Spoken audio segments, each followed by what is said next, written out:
Next on WVUA 23 News, cooler temperatures could be on the way. More on your week in just a little bit.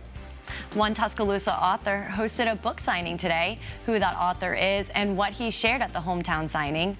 And one college is celebrating its Founders Week. What event kicked off the week today? WVUA 23 News starts now. This is WVUA 23 News. We're glad you're with us. I'm Laura Vale. Tonight we lead with weather. Daylight saving time might mean cooler mornings and evenings for Alabamians. Molly Starr is in for a first look at your work week forecast. Molly, will we see some cool temperatures? Hey Laura, some good news. So it might not look like it, but eventually we will get cooler temperatures. So we do have these 60s as our lows, and honestly those mid to high 60s is what we're expecting as we move into the work week. We've got a weird fluctuation going on with these mid to low 80s, but if we look ahead, Friday we could see 70s as our highs. Also coming in this week, starting Tuesday and Tuesday night, we have chances of rain that continue all the way through the weekend. I'll talk more about this in just a few minutes. Local author Mikkel Wilson hosted a book signing at Barnes & Noble today in Tuscaloosa. Wilson is a fantasy novelist from Tuscaloosa. He was promoting and signing copies of his latest book, Flames of the Crow's Betrayal. The hometown author spent time talking and taking pictures with readers that enjoy his work. Wilson is a USA Today best-selling and award-winning author who is excited to finally return to his home and hopes to continue spreading fun through his words. I just want everyone to smile and be enjoy it. Every one of the books is a form of entertainment, so as long as they're entertained and they enjoy it, then they'll come back for more. That's why I came here today to support Mikkel, and I'm taking it home to read all of it. Wilson says his inspiration comes from religion and his preacher father, and the many stories he has in his mind. Stillman Community College hosted a community brunch on campus to kick off Founders Week today. WVUA 23's Madison Brainerd shares how the event brought students and the community together. The community brunch is part of a series of events the college is hosting for Founders Week. The brunch invited both students and the community to enjoy a nice meal together at the Magnolia Cafe on the campus. It's actually a time for us to give back to the community. So it's geared towards the students enjoying themselves and also bringing in the community to let them know that they're here, that we're here for them. The brunch featured a variety of food ranging from breakfast to lunch items. Rose said the staff wanted to stay in the realm of Southern cooking when preparing the food. I try to highlight Southern cooking and infusing it with other things that we can do to let them know that there's other nationalities that you can infuse Southern cooking into. Magnolia Cafe offers a variety of food for guests to enjoy, such as prime rib, omelet, burgers, shrimp and grits, and a variety of desserts. Stillman freshman John Rowland said his favorite food he had at the brunch was the omelet. He said the eggs were cooked well and the toppings were delicious. Rowland highlighted the service the cafe gave and said he had a great time. It's always good service. They're always funny, cracking jokes and stuff, so it's fun. The college is encouraging students and the community to come together to participate in the events during Founders Week this week. Stillman has brunch events every first and third Sunday of the month to celebrate their students and the community. The general election is 48 hours out, and Tuscaloosa County is prepared for November 5th. People will be able to come to 54 polling locations and have the opportunity to vote a lot quicker than before. County Commissioner Judge Rob Robertson says the county is ready and encourages people to go out and vote this Tuesday. Our machines have been tested, the ballot counters. All that has been completed. We're ready with that piece of equipment. We have special equipment called an express vote machine for those that may have some type of disability and need to use some special assistance as they cast their vote. Polls will open at 7 a.m. and close at 7 p.m. on Tuesday. 2 days to go. One of the most contentious presidential campaigns in modern history will come to a climax on Tuesday. The Harris and Trump campaigns turning up the heat in this final stretch. Red Binion reports. The image of our country is terrible. They view us as a failed country. We're going to turn it around. Former President Donald Trump and Vice President Kamala Harris. We have 2 days. 2 days until we decide the fate of our nation. locked in a fierce fight for every vote in the 48-hour countdown to what could be a very close election. With 2 days to go, both campaigns focusing on battleground states where the stakes are high and the polls are tight. Meanwhile, a twist in the traditionally Republican state of Iowa, where new polling shows Trump is no longer leading Harris. Trump on Sunday bashing that poll and laying the groundwork to dispute the election results if he loses. They are fighting so hard to steal this damn thing. That baseless claim from Trump drawing ridicule from Senator John Fetterman of Pennsylvania. I expected he was going to do that. It's not going to be effective, just any more effective than it was in 2020. Meanwhile, security preparations are underway for Election Day and beyond.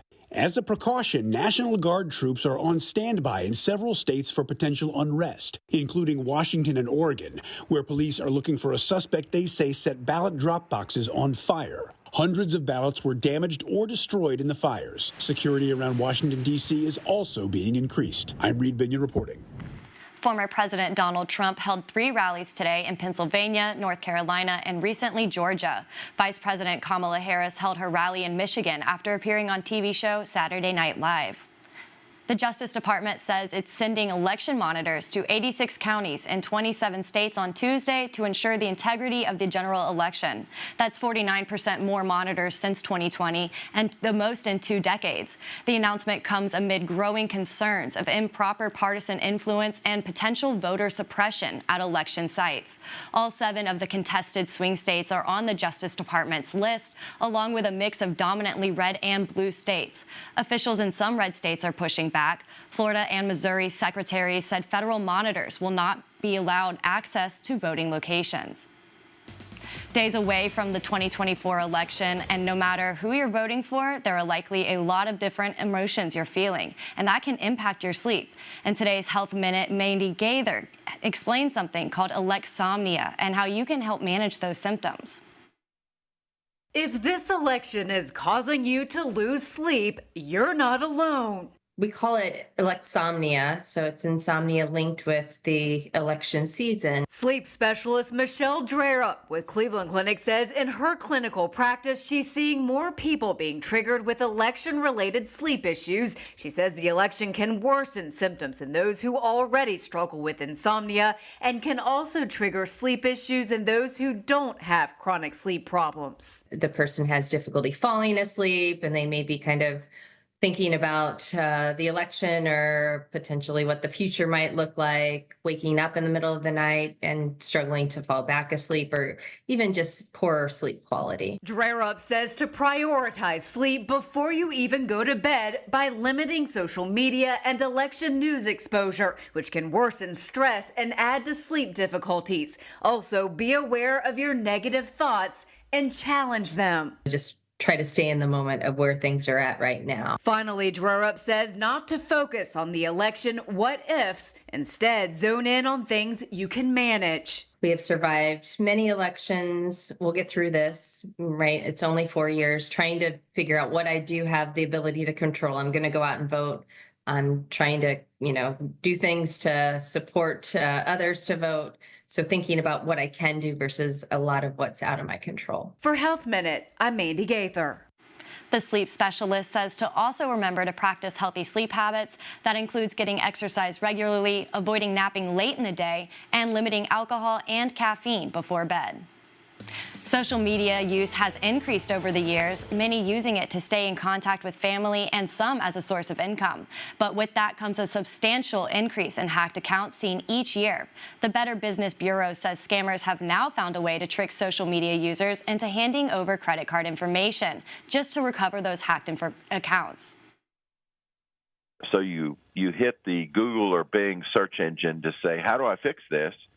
And the top thing or top 1 or 2 things to come up is a service that can do it for you for $50 or $100. And then you give them a credit card, and all of a sudden they start charging you every 2 weeks for a subscription that you didn't know you signed up to. In the past 2 to 3 weeks, the BBB has had more than 100 phone calls reporting social media scams. The West Alabama Food Bank is expanding to try and reduce food insecurity. What funding will provide? And the city of Northport is hosting a toy drive as part of an amnesty program. How you can update your court cases by donating, those stories and details when we return.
Some local stories from this week in case you missed it. The West Alabama Food Bank received funding for a new expansion to reduce food insecurity in West Alabama. The $850,000 grant is part of $13.1 million in government funding secured by Congresswoman Terry Sewell. The food bank plans to use the money to buy healthier food options, add food storage, and build a new community kitchen. Staff say the upgrades should also help erase shame some people feel receiving help from the food bank. The food bank serves 9 counties, and food deserts in those places continue to leave families without fresh food. And there was talk back in May of protecting a historic home in Northport from being demolished, but the land was purchased by University Beach developers. Now the big white house off Harper Road stands no longer. City leaders did not have future plans for the Shirley House, and now the land will be used in the development of Northport's first beach resort. Northport Municipal Court will host a special toy drive as part of their court case amnesty program. From November 4th through the 29th, you can bring in a new unwrapped toy valued at $10 or more with a receipt, and it will update your municipal court cases without the worry of arrest, jail time, or additional fees. All toys collected will be donated to Toys for Tots. Contact 205-339-8132 for more information. A Walker County correctional officer agreed to a plea agreement related to the mistreatment of inmates, but this is not related to the death of inmate Tony Mitchell. Betty Jo Cooley will plead guilty to falsification of records in relation to an assault of an inmate in September 2022. Court filings show a dispute happened between Cooley, an inmate, and another officer, Joshua Jones, who struck the inmate in the face with a can of pepper spray. Jones is accused of falsifying a report to justify the incident, and Cooley followed suit. The plea agreement stipulates Cooley's sentence will be capped at 10 months. The jury in the case of William Chase Johnson, the man accused of killings in a Lowndes County Sheriff Big John Williams, has resulted in a mistrial. During the trial, jurors told the judge they could not deliberate any further and were at an impasse. So the judge declared a mistrial and said a new trial will be held in the future. Johnson is charged with capital murder for the November 2019 shooting death of Lowndes County Sheriff John Williams. Officials say Johnson shot and killed Sheriff Williams at the QV convenience store in Lowndes County while trying to break up a large crowd.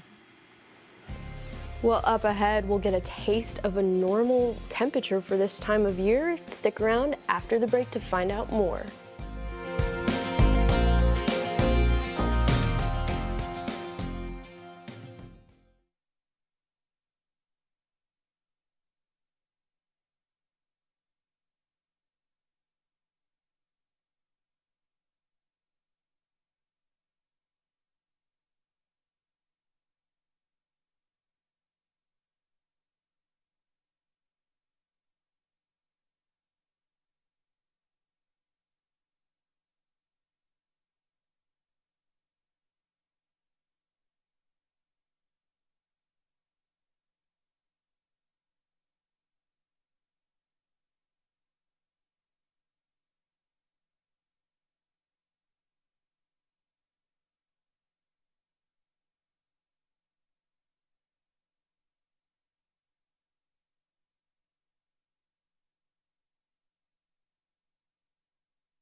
Well, happy Sunday night. Well, we're still above the average temperatures. We've had 83 today. The record's 86, which 3 degrees is not that much of a difference, but the average for this time of year, which it's November, I think it should be fall type weather, not 80 degrees across the board. Now, granted, we have 79 in Haleyville and Coleman for those highs, but that's still awfully high for it to be November. I think we need to cool it down. These are the temperatures I like to see. Now, granted, it's nighttime, but we have 72 in Tuscaloosa, Linden at 75, Montgomery finally cooling down to 69. We've got 67 in Coleman and Talladega, Birmingham sitting at a cool 69, and unfortunately, these temperatures aren't getting that much lower tonight. Well, maybe we can get some joy looking at those national temperatures. I see 28 up here, which is great to see in November. That's about a winter temperature, so they're getting a little bit cooler than we are, but then I see down here, Texas has 79, so we have a wide range. We've got 79 to 28. That's a really wide range of temperatures. Let's hopefully get that jet stream to come on down to bring those cooler temperatures here to the southeast. Well, looking at that Doppler radar, we are completely dry. There should be a few clouds out there. Let's see if we can see those on our satellite radar, which we can. We'll probably have those mostly cloudy sky conditions that we had early this morning. Those will continue throughout the night and into tomorrow morning. But the biggest change in our weather this week, we have a chance of rain starting Tuesday. Main chance for your Tuesday is actually Tuesday PM into those night hours.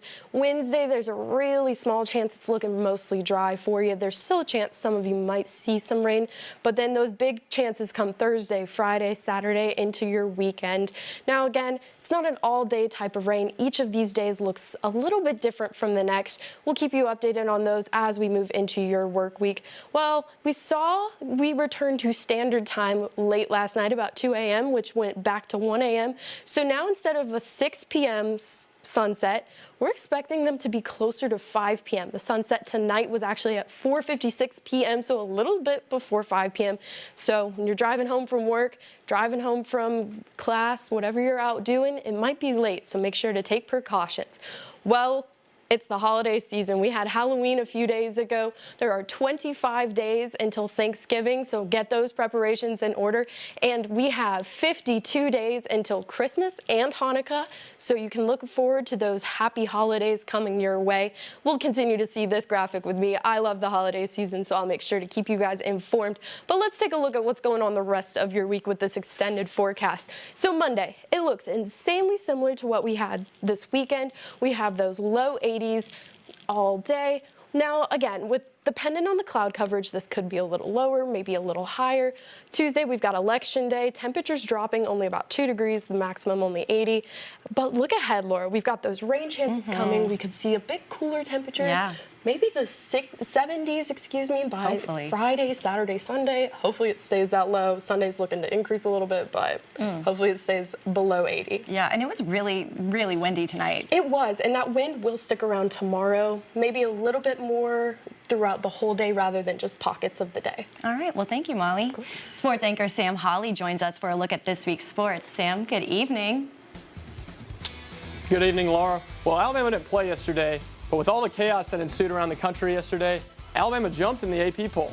I'll have more on that. And a former Tuscaloosa County High School running back had a huge day for Troy yesterday. More on that when we return.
Yesterday was a wild day in college football with 6 ranked teams losing. And it was a very good day for Alabama yesterday, with 3 teams ahead of them losing. The Crimson Tide moved up 3 spots to number 11 after Iowa State, Texas A&M, and Clemson lost. LSU is ranked at number 14 this week, moving up 2 spots. Both teams are in a prime position for a college football playoff berth if they can win out. Good evening, I'm Sam Hawley. Alabama began its preparations today ahead of its matchup with LSU with its Sunday practice, which they've been doing all season under Kalen DeBoer. This game is being considered a college football elimination game because both teams have 2 losses heading into the final month of the regular season. Now it's been announced College Game Day will be in Baton Rouge for Saturday's 6 p.m. kickoff in Death Valley. And on Monday, Kalen DeBoer spoke to the media, and he said he can't do anything about the stakes of this matchup, but that he trusts his team will be ready Saturday because of the work that they've put in. We got to go out and play our best game that we possibly can against LSU, and that goes back to the work that's got to be done between now and then. So the pressure is naturally going to be there for every game. We can't put added pressure onto ourselves. We just got to go out and play, be our best.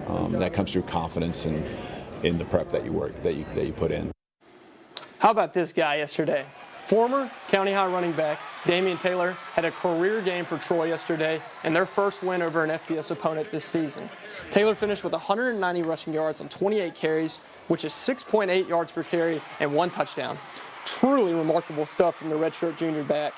Taylor and Troy's other running back, Gerald Green, combined for 396 of 511 yards in a 38-24 win over Coastal Carolina.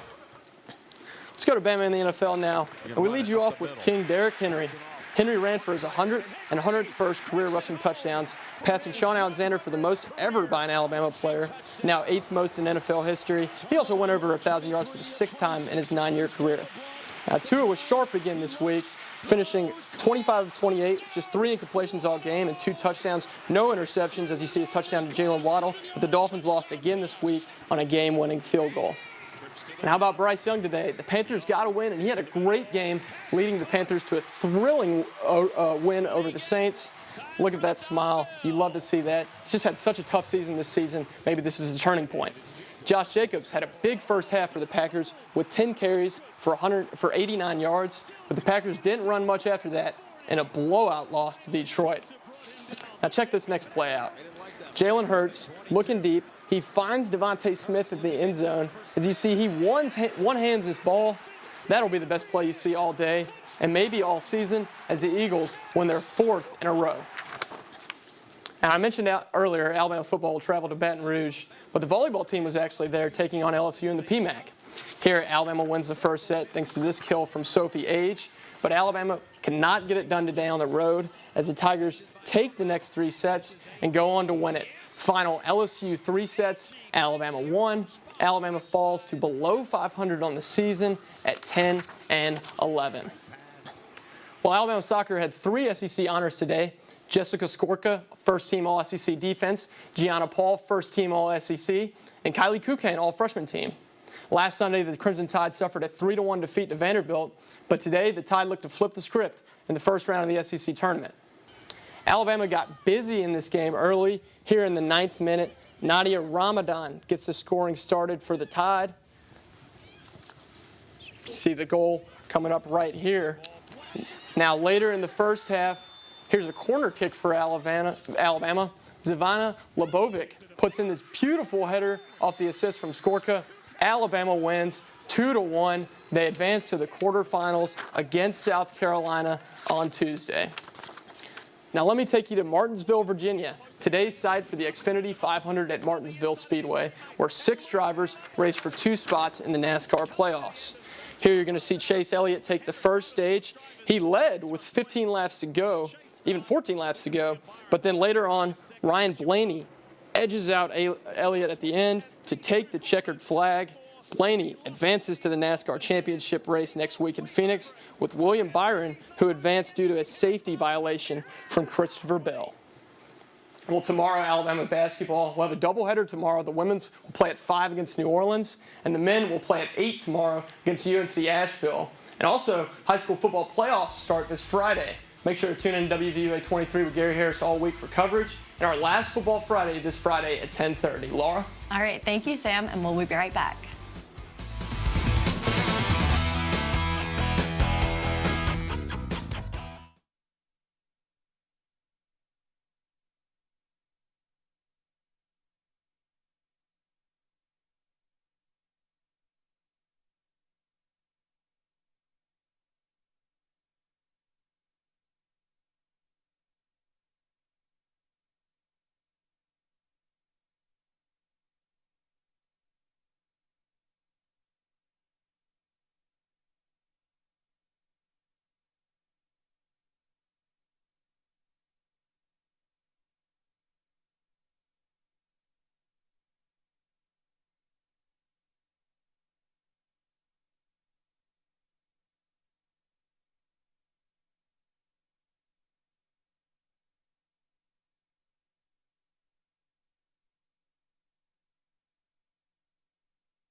All right, Sam. Well, Football Friday's coming up, right? Right. Yeah. Any the last one of the things? season. And then we go into the playoffs after that, and all the coverage will be on the 10 after that. So it's the last Football Friday of the season, yep. All right. And Molly, a look at our work week forecast. Hey, Football Friday, maybe we'll actually have some fall-like temperatures by then. We've got 80s most of the week, cooling off as we move into late next week, but we've got some rain on the way, and we'll make sure to keep you guys updated on what that looks like because it changes each day. So. All right. Well, that's our report for tonight. Thank you for watching. Have a safe night.